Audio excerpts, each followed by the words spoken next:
Hey guys, welcome back to the podcast. I'm Amanda. I'm Laura. And I'm Kendra. And before we get into the meat of this, the most random thing happened, and I'm an overthinker. And so I was going to ask you all your opinion on this. So I did get to go to EMRIC, which is Emergency Medicine for Rural and Indigenous Communities in beautiful Washington. I have never been there before, but oh my gosh, I get it now. And when I was checking into the hotel, the guy was like, "Do you want a room by the elevator?" And I was like, oh, maybe he's trying to hint that there's a really good room or something. I was like, I don't know. Should I get the room next to the elevator? And he was like, yeah, sure, whatever. So I get to my room and I'm like expecting, I don't know what. But it was just a room that was close to the elevator. And I started thinking, well, wait, why did he think that I would want a room? On the other side of the hotel was like the view of the mountains. I mean, every view from everywhere was gorgeous, but this one was like overlooking the top of the building, Why? So then I'm like, was I like gasping for air when I got up to the station? Or does he think like I run late and need to be close? I have no idea, but I'm an able-bodied person. That's the only thing I could think of if like it was really difficult to get around. Do you know of anyone that requests rooms next to the elevator? Sure. Like I can think of a hotel that is super windy and long. Like I think of like those Las Vegas casino Confusing. hotels. They're so crazy. And you have an early flight. Maybe you want to be right by the elevator. I have been appreciative of being by the elevator when I had a super early flight. Yeah, I was like, is he calling me old? No. Oh my gosh. I'm like, I'm walking just fine. But Nick, I did learn there's always winning or learning. I did learn I don't care to be by the elevator. I will walk for view. So that's all. Yeah. How old was this person? I mean, young. He was a youngster. Okay. So he probably did think I had seems old mobility issues. Yeah. Anyway, so moving on, let's get to the point of the podcast. So we recently did a podcast on nonviolent communication. Hopefully that is helping you all. But I was talking to a client about specifically nonviolent communication and was trying to like get the link for her if she wanted to, purchase the book for herself or whatever on the internet. And I stumbled across Srinath Ramakrishnan's summary of the book of Marshall Rosenberg's Nonviolent Communications. And when I was reading through it, I was like, oh, here's a little cheat sheet. I'm going to get my little Cliff Notes version here. And when I was reading the section on chapter 9, which is connecting compassionately with ourselves, bullet point number 3 really struck me. And here's what he says. In our language, there is a word with enormous power to create shame and guilt. This violent word, which we commonly use to evaluate ourselves, is so deeply ingrained in our consciousness that many of us would have trouble imagining how to live without it. The word, as in, I should have known better, or I shouldn't have done that. And I just thought that we haven't had a dedicated episode to the word should. We have mentioned it before for sure, but it deserves its own episode, to be honest. This is a good word to talk about for a whole episode. I just last week, actually, talking to my daughter, she's freshman in college. She's wrapping up. It's finals week. And she called like super coming unglued. Like it was just a lot. She had a whole bunch of tests. And she got done with the test and it was like, this shouldn't be so hard. This shouldn't be something I can't handle. That should word was coming out and I, just sat there and listened because it was clearly she was in this emotional brain and very, just coming unglued. It was overwhelm and like stress and I could hear all the things, but it's just amazing how I think if that narrative hadn't gone through her brain, maybe the level of stress and overwhelm couldn't be there because she really couldn't tell me like, okay, but it is. And so now what or something, it was just the ability to really turn this situation that like, of course, it's her first year in college and having finals week and everything, but like realizing that should it? I mean, could we ask the other side of the question? Yeah. Like, should it not be hard? And so, after a time when we kind of revisited the conversation, it was kind of like, well, but you're in college now. We're leveling up. Like, I'm not really sure what the expectation was, but this is a level up. And, maybe asking better questions. I constantly, Ava is probably going to not listen to this episode. She'd roll her eyes like, oh, my mom's always telling me to ask better questions. But that's the thing. Like we talked about before you go to freak out mode, like, do I have enough information to freak out? And so we're always talking about getting more information or asking better questions. And so this is very timely in my own private, like, personal parenting moment. Yeah. Episode alert. One of the other principles that we'll be talking about from Byron Katie's Loving What Is will be arguing with reality. Yes. And how that gets you nowhere. Yes. I think that tuned. goes hand in hand. So what does should really mean? Well, we just talked about it. It really implies a moral obligation. It's an external judgment and a denial of choice. And we talked about this before. Should is could, just thrown a bunch of shame on it. So in nonviolent communication, should is seen as a form of self-alienation. For example, when you have a busy day, but maybe you're just feeling like the waiting room never gets, smaller, or if you work in an office setting and it's busy season, like flu season or whatever, and you really should see more patients, is that really connecting with our own needs? We would probably argue no. It's actually a disconnect. Using the word should actually disconnects from our own needs, and also maybe even showing up our best self for our patients. There's a Freudian concept of internalized authority, which is the internal critic or superego that polices behavior. Presumably that's where should comes from. Albert Ellis, founder of rational emotive behavior therapy, coined the phrase stop on yourself. So how does this show up in our medical culture? Well, we're going to go back to that inner critic and exactly what I was trying to give my daughter perspective on, only it took several more conversations, circling back.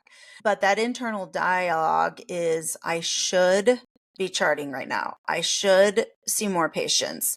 So I should do something about the waiting room. I should do something about wait times, whatever it is. I should never complain about this, not being able to see more patients. Like, it really Too late. We can spiral. We can really go to the nth degree on this one. So that's that inner critic, that self-narrative that really is just all about self-sabotage.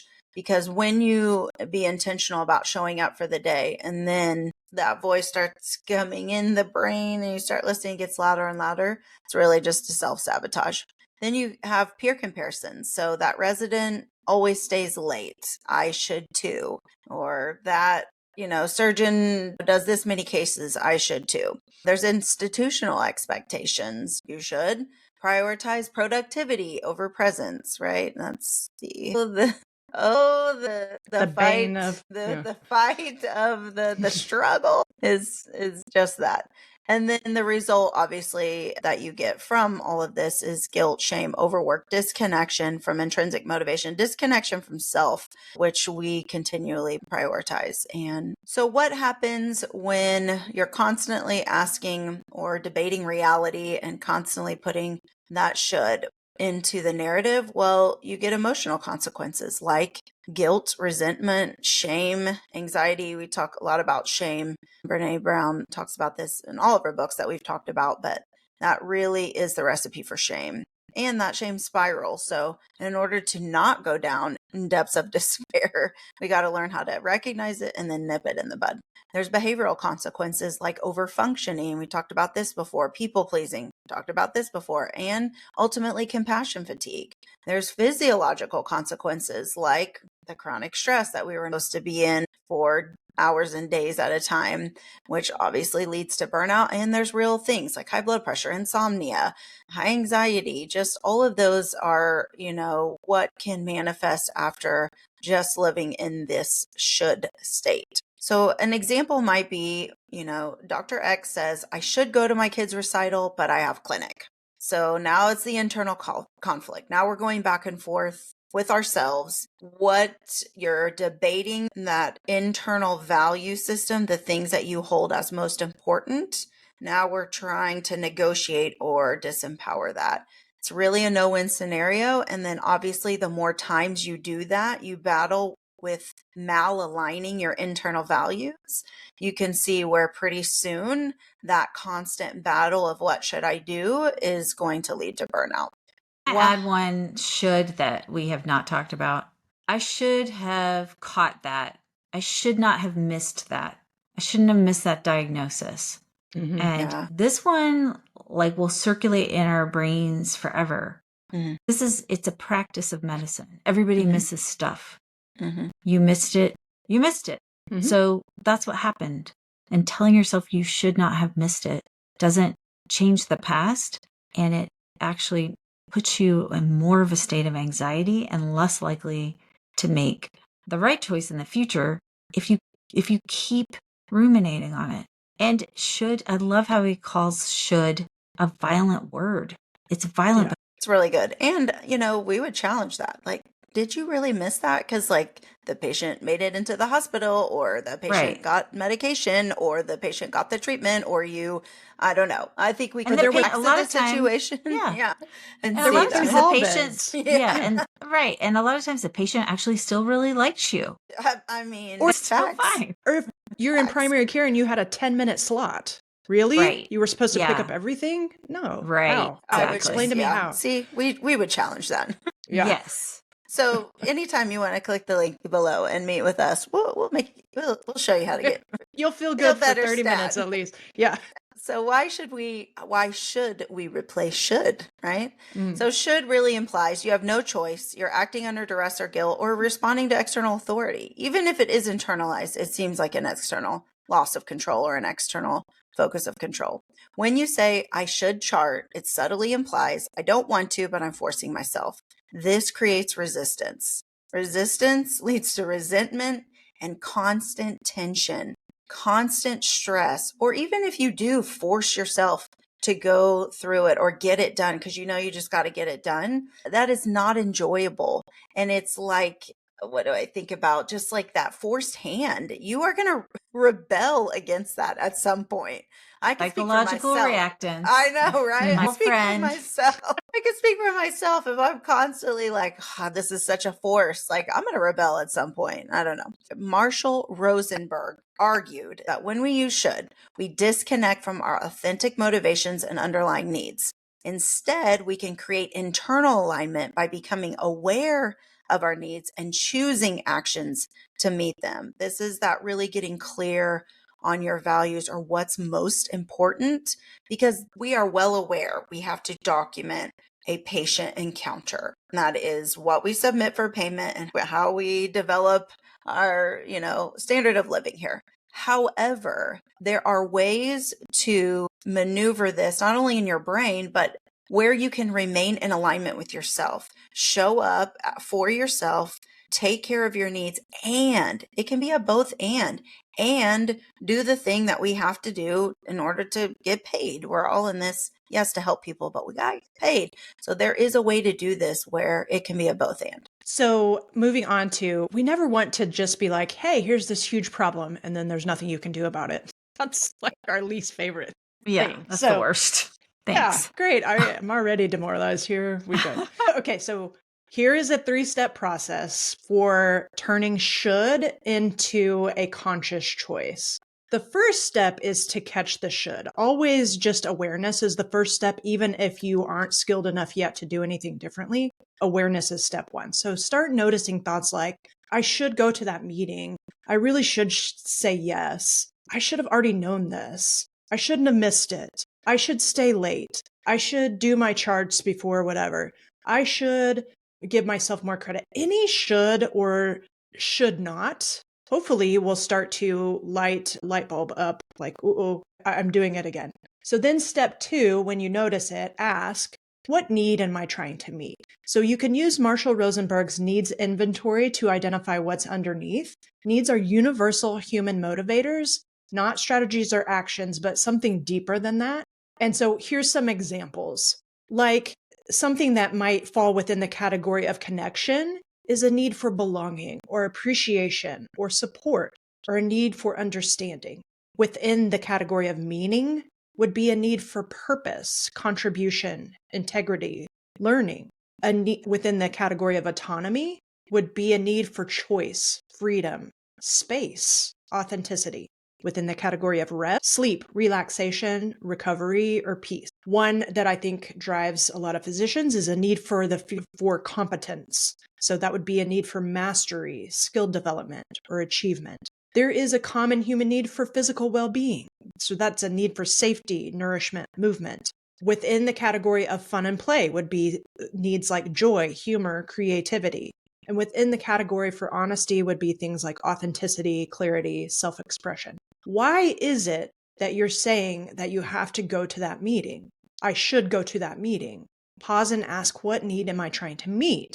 Maybe you are wanting to feel a sense of belonging by being part of the group. Maybe you have a need for contribution, and by attending that meeting, you could contribute in some sort of way. Maybe you have a need to be seen as competent, and showing up is a way to do that. Your values, your needs, the categories that drive you will start to highlight why you are shoulding on yourself. And then you can reframe that. The step 3 is to start to reframe it into choice language. So start to use phrases like, I choose to attend this meeting because I value contribution, right? You don't have to go to the meeting, just don't go. But you can choose to. You don't need to be shoulding about it. You can choose to because you think that's time well spent. Or I want to actually show up for work today in order to meet my need of paying my electric bill. That's perfectly legitimate, okay? That is fine. Or I'm not going to pick up another shift. I'm not going to insert your example. And that's okay because I'm honoring my need for whatever. And that's okay. It's okay that I'm not picking up that shift because I really need to rest and reconnect with my family. And I haven't done that in a long time. That is totally fine. So that is the 3-step process: awareness, then ask yourself what need you're trying to meet, and then start to reframe it into choice language. Yeah. So here are some examples of how to reframe that original should thought into a needs-based reframe where you're creating meaning out of it and not just cultivating a bunch of resentment and psychological reactance. So first example would be, I should stay late. And one that we see in the ER a lot is, I should stay late and help clean up the waiting room. It's so busy. I should stay and keep seeing all these, non-urgent patients so my partner doesn't have to. And then the reframe of that would be, I choose to stay because I value supporting my team. The first one we would encourage you to use rarely if there's like a actual severe crisis going on. The second one, I'm going to leave on time because I need to rest to be present tomorrow. So both ways you're meeting a need. You're meeting a need for competence and belonging by staying, and you're meeting physical and likely emotional needs by leaving. So you can choose. You always get to choose. The next example would be, I should agree to serve on that committee. So we want to challenge that. Is it a committee you actually wanted to participate in? Does it align with your values? Does it align with your career goals?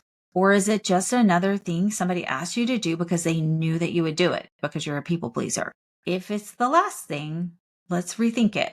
I want to contribute, but I also need space for myself right now, which is likely the correct answer if you're saying I should and you're not saying, oh, yeah, I get to serve on this committee.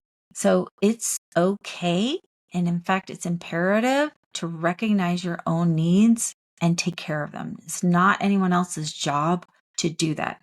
Other people, especially in hospital systems, typically will not help you take care of yourself. They have other priorities, and your well-being is usually not high on the list. So it has to be our own responsibility to do that.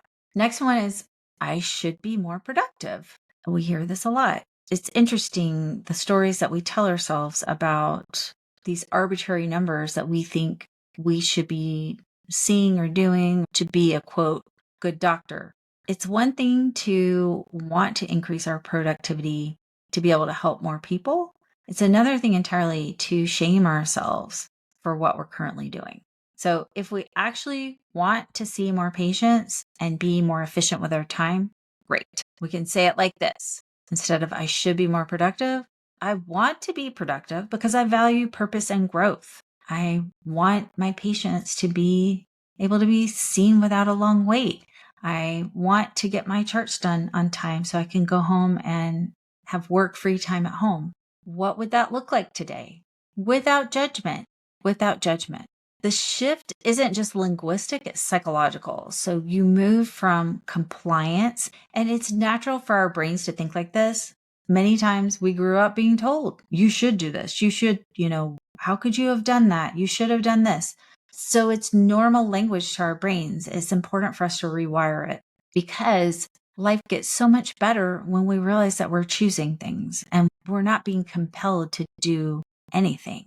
We are freer than we like to tell ourselves sometimes. And when we're telling ourselves we should do things, we're creating kind of like a little psychological jail cell for ourselves. Also, when you find yourself saying, I have to, that might even stretch this just a little bit when you're like, definitely. I have to be more productive. I have to stay late. I have to pick up, an extra shift or serve on that committee. Yeah, same principle. Same principle. What happens if you don't? Right. Okay. Hospital stays open. They do, even if you die. Yeah. We have seen many examples of this. Sadly, just keeps on rolling. So take responsibility. So don't die. Yes. Don't die. Don't get sick. Take care of yourself. So why does this work? Autonomy is a basic human need. Like if you think about animals, you put them in a cage universally. If they're, coming from their native state and being put in a cage, they try to get out. We don't want to be controlled. We don't want to be bossed around. Even small perceived threats to autonomy can trigger resistance, psychological reactance, and internal rebellion. And all of that typically resides down in your limbic system. So it's not going to be the best part of our brains operating. According to self-determination theory, which we are huge fans of, reference our previous podcast on that, or podcasts on that, psychologists Deci and Ryan are credited with this, and I think they're at the University of Rochester now. They did a bunch of research investigating what helped people thrive at work, and they discovered that humans thrive when their needs for autonomy, competence, and relatedness are met. And I like what Greg Goldner said in those podcasts about how he calls it the ABCs: autonomy, belonging, and competence. We all need those things to thrive, not just at work, but in our relationships as well, and in our relationship with ourselves. So when we replace should with values-based language, we are reconnecting ourselves to our intrinsic motivation. What are our values? What is really important to us? What would we choose given the option? And when we're choosing something rather than feeling pressured into it, the energy changes entirely. And we can recognize our autonomy, recognize our freedom to choose, and we feel better about the thing that we actually want to do. Classic, I have to go to work today. Well, you're going to feel terrible about it if you talk about it like that.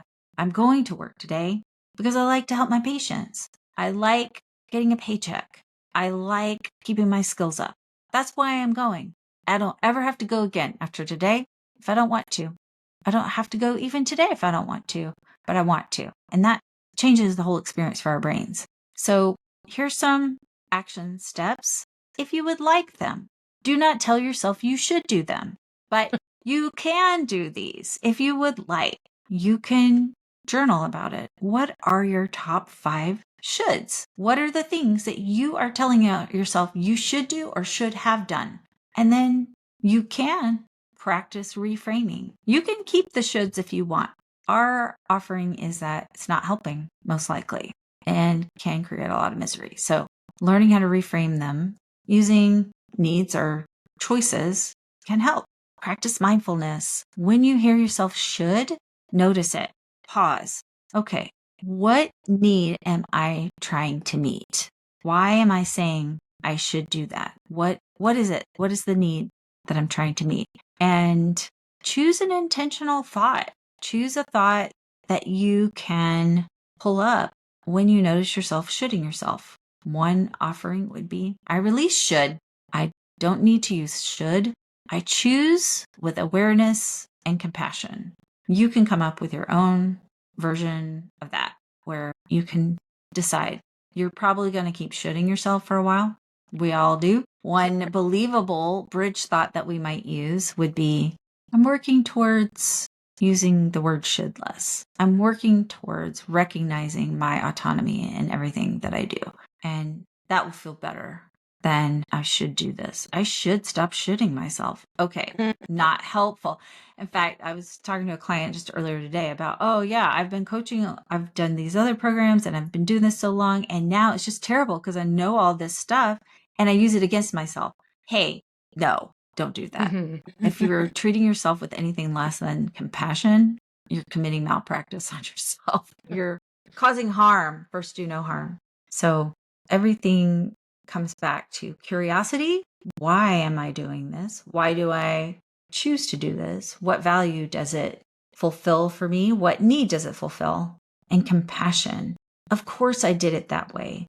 That was a really busy day in clinic, and it didn't occur to me. I was feeling stressed. Of course, I took things at face value, and now I might do it differently. I might not, but I released the idea that I should have been any different than I was. I would say that also while we were talking about, our own self-critic or our own narrative, I would be really aware of when you're talking to either other colleagues or patients, like, you should be more this. You should take or your this, kids. Oh, or don't do it like to your kids. You should, if anything, y'all, today is just Awareness Day, right? We have lots of awareness days. Mental Health Awareness Month. It's, all these awareness. Today is Should Awareness Day. We are declaring it. But being aware, guys, is really the key, because before, like Laura said, it's getting down into our emotional brain. And when we reflect back, we can kind of see, like, oh, I didn't sleep very good the night before, or I got a lot going on at home, or I got a busy weekend coming up, or whatever it is. You can really allow for that self-compassion. You can allow that space. But Yeah. Can I add one more thing? I totally thought about this earlier, but I forgot to bring it up, is that we didn't talk about the neuroscience of it. Like, we talked about the Freudian idea of it, but Jill Bolte Taylor, who was the author of Whole Brain Living, she would say that this should persona, this one that keeps shoulding, is in your left limbic system. And you can use the other parts of your brain to neutralize it and to treat it with curiosity and compassion and say, hey, I see what you're doing. I see you're trying to keep us safe by helping us prevent embarrassment, humiliation, getting cast out, whatever. And we're okay. So our podcast with her, that was podcast number 100. That would be a helpful reference, and her book as well. So, so good about how to calm down that inner critic. That's good. So we hope that this podcast has helped y'all.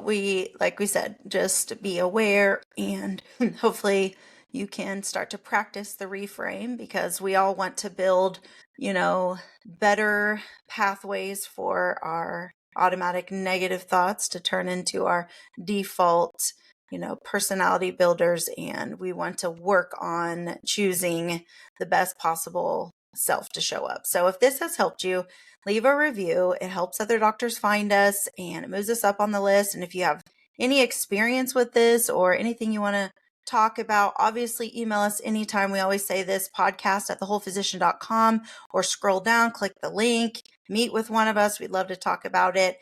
And also, we have a new free video called How to Crush Physician Burnout for Good Without Cutting Back Hours, Quitting Medicine, or Sucking Up in Silence. Scroll down and look in the show notes. You can click the link, or I challenge you, send it to someone that has been shitting on themselves a lot lately, and send it to them. So until next time, you are whole, you are a gift to medicine, and the work you do matters.